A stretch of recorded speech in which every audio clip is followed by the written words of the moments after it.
Kamaráti, dnes je to 6 rokov, čo žijeme na našom rodovom statku. 6. augusta 2017, pred 6 rokmi, sme sem prišli, že si tu užijeme letnú dovolenku a dokončíme našu slameno-hlinenú chatku. Zuzanka mala len 4 mesiace a Stanko mal ísť do prvého ročníka. Tak som sa rozhodla, že sa pôjdem pozrieť tu do tej školy a tam som stretla úžasnú pani riaditeľku a neplánovane som Stanka od septembra zahlásila už tu do školy. Takže úplne taká neplánovaná akcia a ostali sme tu žiť. Táto slameno-hlinená chatička má len 12 m štvorcových a podkrovie a my sme tu žili 4 roky. A veľa nás to naučilo. Napríklad tým, že to bol menší priestor, tak sme veľa času trávili vonku, pretriedili sme si veci, naozaj sme mali len to, čo potrebujeme k životu. A život tu bol krásny. A popri tom sme si potom začali stavať taký väčší domček, v ktorom už teraz žijeme. A keďže to je oslava, tak by sme mali dostať darček. Tak som pre vás pripravila taký krásny darček a to je jedna noc tu v našej slameno-hlinenej chatke.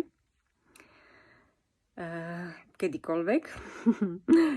Pre koľkých ľudí? Máme tu 2 postele dole a dvaja ľudia by sa mohli vyspať hore, ale s malými detičkami sa napúčite aj viacerí. A samozrejme sú tu také bonusy, napríklad máme piecku, takže môžeme si upiecť pizzu, alebo čo len budete chcieť. Môžeme sa kúpať v kadi, napríklad také nočné kúpanie, to má čaro.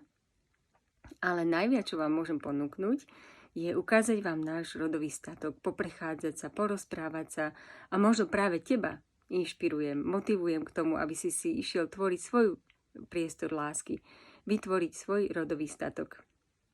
Tak čo, páči sa ti to? Zapojíš sa do súťaže?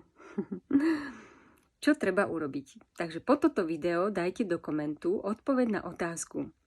Čo sa vám najviac páčilo vo videách, ktoré teraz nahrávam? Zaujal vás rodový statok alebo priestor lásky? Čo sa vám tak najviac páčilo? Pozdieľajte to v komente a každý, kto sa zapojí, kto napíše koment na túto otázku, tak bude zaradený do žrebovania, ktoré prebehne útorok o 6:00 a výherca k nám príde na jednu noc. Veľmi sa teším. Ešte dám link na moju stránku, kde bude o tomto darčeku tiež niečo popísané. No a hádam sa tu stretneme práve s tebou. A píšte komenty naozaj len tí, ktorí môžete prísť. Sme tu pri Nových Zámkoch v Semerove. A najviac by ma potešilo, keby prišiel naozaj ten, kto sa zaujíma o tie rodové statky, koho to zaujalo a chcel by vedieť viac, alebo chcel by dostať nejakú podporu. Tak sa teším, užite si nedeľu a zajtra sa vidíme. Ahojte!